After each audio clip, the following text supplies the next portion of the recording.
Marvelous hello, friends and loved ones, and welcome to another mini indie review. This time I'm taking a look at the latest game from Devecchi Studios, Murderous Muses.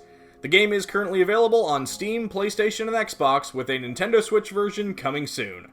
I want to thank the devs for sending me a copy of the game, but all opinions here are purely my own. Now, longtime viewers of this channel may know that I love Devecchi Studios. All three of their previous titles have made their way onto my top games of that year video, and not to jump the gun, but I would not be surprised if Murderous Muses ended up in the same boat, because I really enjoyed this game.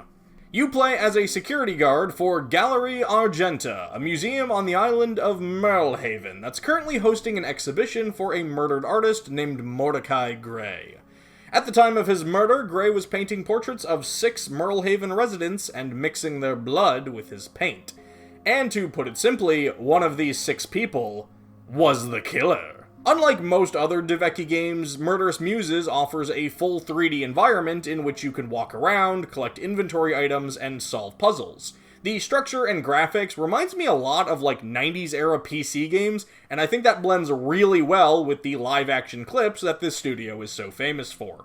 Murderous Muses is divided up into 3 day and night segments. During the day, you're tasked with gathering 6 Mordecai Gray paintings out of boxes and hanging them up on the wall in the right spots by trying to match the subject material of the painting to the names on the placards. Some of these names are pretty obvious, but others may require a bit of extra thinking. One of the paintings is called the Undulating Hills, which, I'm not gonna lie, really sounds like a euphemism for boobs. The real excitement comes at night, when you take the 6 portraits around these procedurally generated galleries where you can hang them up on the walls and watch short video clips of the suspect's feelings on that subject. If you follow the prompts in the gallery, you unlock a police interview that can help you narrow down who the killer is. Each night begins with a TV host named Dr. Howe presenting a unique fact of the case, like that the killer probably entered the gallery using Gray's spare key. So when you watch a police interview where one of the suspects doesn't know about the key, you can probably rule them out. This is helpful because on later nights you have to give up one of the portraits, so it always helps to pay attention to who you're sure it isn't so that you can give away their painting and focus on getting new information on who it might be. At the end of the 3rd night, you head into a special room in the gallery where you have to hang the portrait of who you think the killer is. And this offers some good replay value since the killer does change between playthroughs. I admit I have a bad habit in Devecchi games of overthinking everything, and usually getting the killer wrong on my first playthrough. But with Murderous Muses, I haven't had a single wrong accusation yet across my multiple playthroughs. This isn't to say that the murder mystery is super easy or anything, more that the killer will seem obvious if you've actually been paying attention.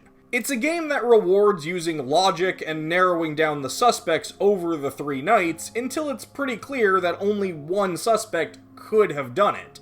I actually really appreciated this because it genuinely makes you feel clever with your observations and doesn't just have you going, I guess it's probably you? I don't know.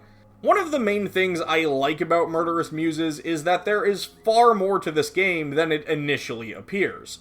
If all you want to do is play through the game and figure out who the killer is, great. You can do that, it'll take you about 2 or 3 hours. But, much like the island of Merlehaven itself, there's clearly a lot more going on beneath the surface.